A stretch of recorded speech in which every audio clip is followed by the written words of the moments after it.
Mesdames et messieurs, bonsoir. Des assaillants tués, des militaires tombés dans l'attaque qui a frappé Ouagadougou ce matin. C'était aux environs de 10 heures. L'état-major général des armées et l'ambassade de France ont été pris pour cible. Selon la gendarmerie, les opérations sont terminées depuis le début de l'après-midi. Et dans ce journal, nous reviendrons sur le film de ces événements qui ont marqué cette journée.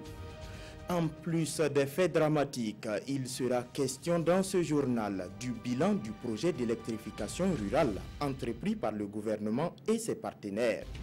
Entre 2003 et 2017, 250 localités ont été électrifiées à plus de 35 milliards de francs CFA. Des détails tout à l'heure dans ce journal. Ce sont là les titres de votre 19h, mesdames et messieurs. Bonsoir.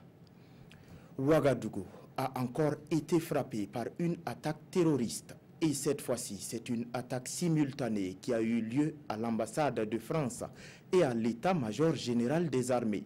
Selon la gendarmerie, l'assaut a été terminé, a été bouclé depuis le début de l'après-midi. Mais jusqu'à l'heure où je vous parle, le bilan définitif n'est pas encore établi. Mais je vous invite à revoir le film des événements qui ont marqué la capitale ce matin avec Gérard Sommet et Vincent Kiendrebeogo. Il est environ 10 heures, les premiers coups de feu retentissent à l'entrée de l'ambassade de France à Ouagadougou.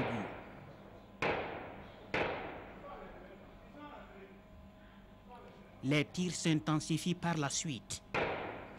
Un véhicule est en feu et dégage une colonne de fumée visible de loin.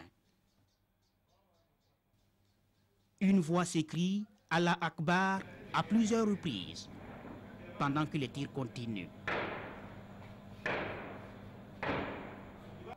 Quelques minutes après les premiers tirs, les forces de défense et de sécurité burkinabais entrent en action.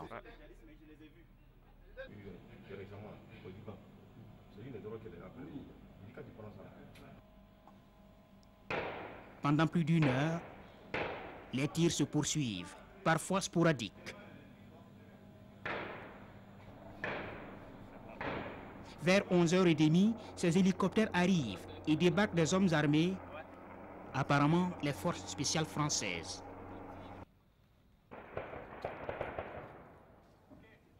Les coups de feu reprennent au sein de l'ambassade.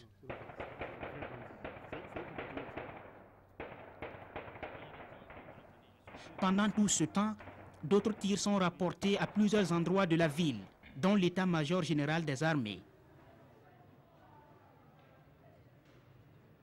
Au centre-ville, c'est la panique générale.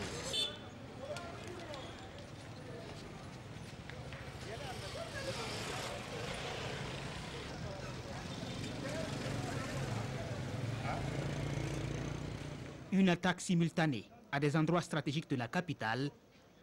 Le Burkina, une fois encore, vient d'être la cible d'attentats terroristes. Vraiment déplorable. Et notez que le bilan provisoire non exhaustif fait état de 8 assaillants tués. Autre sujet à présent, et nous parlons d'électrification rurale au Burkina. De 2003 à 2017, le gouvernement et ses partenaires ont investi plus de 35 milliards de francs CFA pour électrifier 250 localités. De ce bilan, il ressort aussi que l'électrification de 400 autres localités sont en cours dans le cadre du même projet. Des explications avec Presley Kiemtore et Mahamadi Ouedraogo. À cette conférence de presse, les responsables de l'agence burkinabé d'électricité rurale, ABER, présentent le bilan des activités et les grands chantiers de l'institution pour faire face aux problèmes d'accès à l'énergie électrique dans les différentes localités du Burkina Faso. Ce bilan fait état de plus de 250 localités déjà électrifiées et 400 autres zones en cours de chantier. Il y a un certain nombre de bailleurs de fonds qui sont en train de mettre à disposition des financements qui permettront d'électrifier certaines localités au niveau du Burkina. Chacune de ces localités bénéficiera d'une centrale de production à base de technologies renouvelables. Certains de ces compteurs que nous allons expérimenter permettront l'amélioration en fait de façon générale des conditions de vie des populations bénéficiaires. Sur la question des délestages, L'ABER compte redynamiser des activités d'exploitation des systèmes électriques par le biais des approches coopératives pour résoudre ces difficultés. On peut parler d'un projet extrêmement important porté également par la Sonabel qui a un caractère sous-régional. C'est le projet appelé Dorsal Nord qui consiste à une ligne d'interconnexion 330 kV depuis le Nigeria qui sera capable de délivrer près de 200 MW. Des projets d'interconnexion avec le Ghana qui est en cours de construction. Cette ligne est en principe techniquement capable de délivrer 100 MW supplémentaires. L'ensemble de ces actions mises ensemble, je reste convaincu que dans un futur très proche, nous sortirons de cette situation de délestage chronique. Cette conférence de presse annonce également le lancement officiel des travaux du projet d'électrification de 45 villages des provinces du Gourma et du Ziro. Ce projet pilote est financé par le budget de l'État et des partenaires comme l'Union européenne. À Fadangourma, le tribunal correctionnel a donné son verdict pour les faits de rébellion, de destruction volontaire de biens immobiliers et mobiliers et de coups et blessures dans la zone pastorale de Tapoua-Boupou. 11 personnes ont été reconnues coupables et le tribunal leur inflige des peines allant de 18 à 36 mois de prison avec sursis. Les condamnés sont également sommés de payer des amendes allant de 50 000 à 500 000 francs CFA. Le point avec Mamadi Ouedraogo. Accusés de rébellion, destruction de biens, coups et blessures volontaires, ces 12 présumés frondeurs de la zone sylvo-pastorale Tapoua-Bopo ont désormais le verdict de leur procès. Parmi eux, une seule personne est relaxée au bénéfice du doute. Les 11 autres sont condamnés à des peines d'emprisonnement de 18 à 36 mois avec sursis et des amendes allant de 50 000 à 500 000 francs CFA. Ils doivent également payer un franc symbolique à la partie civile à titre de dommages et intérêts. Les faits ont été commis par une foule. On n'est plus dans la logique où la foule n'a pas de nom d'identité et que c'est l'impunité. Les gens ont été interpellés. Le tribunal a retenu la culpabilité des intéressés. Ils ont été retenus coupables pour les faits qui leur sont reprochés.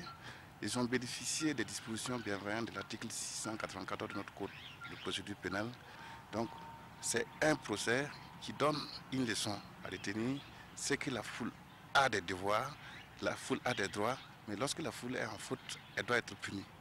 Le magistrat Salam Ouedraogo tient également à expliquer aux condamnés et à l'opinion publique le sens de la condamnation avec sursis. Tous ceux qui ont été condamnés à des peines d'emprisonnement à sortie de sursis ont un délai de 5 ans pour ne pas commettre de nouvelles infractions similaires. Le cas échéant, s'ils venaient à commettre de nouveaux faits et qu'ils sont traduits devant une juridiction, on révoque le sursis. Ça veut dire qu'ils vont commencer à exécuter la peine de sursis en attendant la nouvelle peine. Donc c'est essentiellement ça, c'est une dette qui pèse sur les condamnés. La défense dispose d'un délai de 15 jours pour faire appel. Pour rappel, ces accusés ont été interpellés suite à une manifestation organisée le 26 janvier dernier à Matiakwali contre la délimitation de la zone sylvo-pastorale Tapoua-Bopo qui couvre les communes de Matiakwali, Partiaga et Kanchari.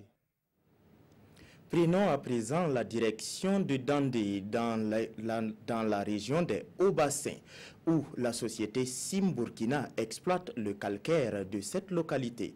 Conscient de cela, la société s'est engagée à soutenir le développement de la commune de Dandé.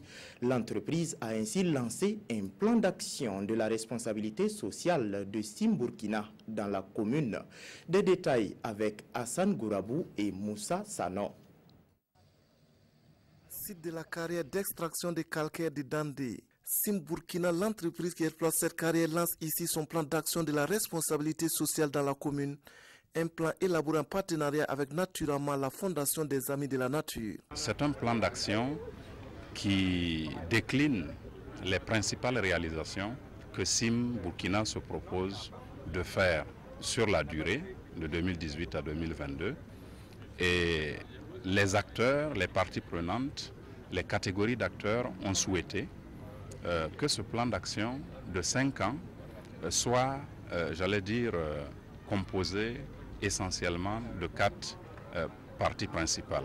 Il s'agit de l'accompagnement en équipement des services techniques existants dans la commune, du soutien à la lutte contre la dégradation des ressources naturelles, de la promotion de l'épanouissement socio-économique des populations et enfin d'assurer une bonne gestion de ce plan d'action. Une chose très bien qu'une grande entreprise, une entreprise internationale s'investisse sur le plan social et environnemental avec une commune, avec toute une région, avec une population et puisse apporter sa contribution pour préserver l'environnement, pour apporter un soutien aux institutions et puis pour gérer sur le long terme la sauvegarde de notre environnement. Vraiment, en tant que premier responsable de la commune, je suis très content de les accueillir dans ma commune. Et c'est que ça va permettre de mettre en valeur le PNDS dans la commune de Dandé, puisque nous allons créer des activités, surtout dans le domaine de l'éducation, la santé, l'élevage et puis les autres activités. Le plan d'action de la responsabilité sociale de Sim Burkina dans la commune de Dandé est estimé à plus de 200 millions de francs CFA. Dans sa mise en œuvre, des infrastructures scolaires ont déjà été réalisées. Je vous invite à présent à découvrir un centre de promotion féminine à Diebougou dans la province de la Bougoriba. Il s'agit du centre Sainte-Claire de Diebougou qui fait de la promotion de la femme son cheval de bataille. Depuis 1964, ce centre accueille les jeunes filles déscolarisées et les forme dans des métiers tels que la couture et la cuisine. Le grand format de ce journal est signé Martin Zerbo, Moussa Sano. Centre Sainte-Claire de Diebougou ex-COD. Grâce à cette école de la seconde chance, des dizaines de jeunes filles prennent en main leur destin en tentant d'apprendre un métier, soit de couturière ou de cuisinière. Elles ont entre 14 et 35 ans et pendant 3 ans, travaillent par groupe en atelier. Dans ce centre, nous accueillons des filles mères et des jeunes filles qui ont le désir d'apprendre les travaux manuels ou qui peut-être n'ont pas réussi à l'école ou bien les parents n'ont pas les moyens, alors ils viennent pour apprendre quelque chose, pour se débrouiller dans leur vie. Louis Sibre est mère de famille. Âgée de 28 ans et avec un niveau de la classe de première, elle est arrivée en octobre dernier dans ce centre. Je suis venue m'inscrire parce que je voulais, au lieu de rester à la maison, ne rien faire. Bon, j'ai vu que c'était aussi important de chercher à connaître encore plus pour pouvoir aussi subvenir aussi un peu à ses besoins, au lieu d'attendre que ce soit le papa, le mari. En attendant, comme Louise, toutes les filles du centre savent que pour bien apprendre, il faudra se concentrer beaucoup afin d'espérer un petit emploi au terme de la formation. À la fin de cette formation, bon, on nous a dit qu'il y aura la remise d'un diplôme et puis la machine aussi. Donc je pourrais aussi me débrouiller avec ça pour pouvoir avoir dans la couture, avoir des choses à faire. Ça pourrait m'aider si je me concentre beaucoup. En tout cas, je vois qu'il y a beaucoup qui sont intéressés à la formation. Elles profitent. Et il y en a aussi qui marchent doucement selon leur capacité de comprendre, parce que tout le monde n'a pas le même niveau. Donc, elle essaie de suivre comme elle peut. Nous aussi, on essaie de suivre selon leur niveau. Christelle Dabiré est aujourd'hui âgée de 20 ans, ancienne du centre Sainte-Claire de Diebougou. Elle travaille dans cet atelier de la ville depuis seulement 1 an. Le centre, c'était bon. C'est bon, on a bien fait, on est content de ça. On pense toujours à ce qu'on a fait là-bas, quoi. On est arrivé ici, là.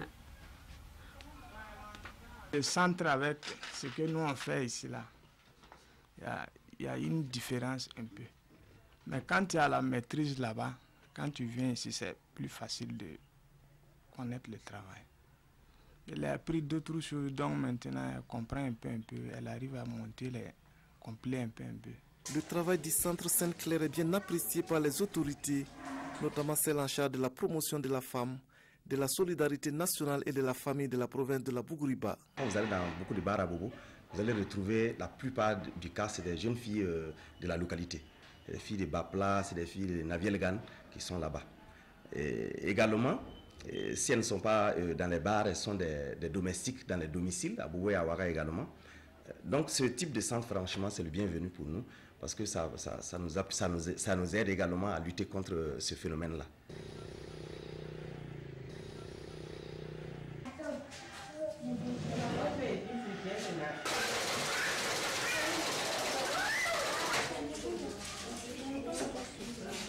Aux filles qui sont en train de se traîner partout, nous vous les invitons pour profiter de ce genre de formation, non seulement dans le centre de Diebougou, mais tant d'autres formations manuelles pour pouvoir survivre. Je pense que si un jour le gouvernement met la main dessus et que pour que ces filles-là puissent avoir un diplôme vrai qui peut les aider dans leur vie, ça sera mieux. Le centre Sainte-Claire de Diebougou existe depuis 1964, dirigé par les sœurs franciscaines missionnaires de Marie. Il fait de la promotion de la femme son cheval de bataille. Parlons maintenant de dons dans ce journal. Il s'agit de dons de livres au profit de la commune de Bobo-Dioulasso qui devraient profiter aux élèves de la cité de Sia. Les donateurs sont au nombre de 2 associations qui se nomment Solidarité Amitié Haute-Burkina et Aude Pompiers International. La cérémonie de remise a été suivie par Bilidou Bazongo et Moussa Sanon. Des livres pour les élèves de la ville de Bobo-Dioulasso. Le geste vient de 2 associations françaises, Solidarité Amitié Haute-Burkina et Aude Pompiers Solidarité Internationale. Il constitue le premier pas dans l'établissement de partenariat entre le conseil municipal de Bobo-Dioulasso et ces 2 associations. Ce qui nous a amené à Bobo aujourd'hui, c'est l'amitié que nous avons réciproque avec une personnalité qui nous a mis en relation avec monsieur le 4e adjoint. Et nous nous sommes rencontrés hier soir et nous avons décidé d'essayer de faire un premier pas. Ce premier pas, c'est la remise d'ouvrages de bibliothèque. Et nous espérons l'an prochain amener encore plus de livres de bibliothèque. Déjà, le geste des 2 associations françaises est bien apprécié par les autorités municipales de Bobo-Dioulasso, des autorités pour qui ces livres représentent des pierres pour la construction de la commune. Je voudrais ici avouer que c'est une fierté pour nous, une joie immense, parce que vous le savez très bien, qui donne un livre contribue directement à la construction d'un pays. Et nous qui revêtons émergence, il faut que nous apprenions à lire, il faut que nous envoyions nos enfants à l'école de la lecture. Et qui n'est pas facile aujourd'hui avec le développement de la technologie, l'Internet, vous le savez, où les enfants passent le plus clair de leur temps. Ce n'est pas mauvais, mais il faut surtout lire. Voilà, donc c'est pour cela que j'apprécie à sa juste valeur le geste qui a été posé ce matin par nos amis français et qui est important pour tout notre pays. Les 2 associations françaises ne sont pas les premiers gestes de solidarité à Bobo-Dioulasso. Déjà en 2017, elles avaient remis une bibliothèque à une école privée de la ville. C'est tout pour ce journal. Merci pour votre attention et restez fidèles au programme de la télévision du Burkina. Bonsoir.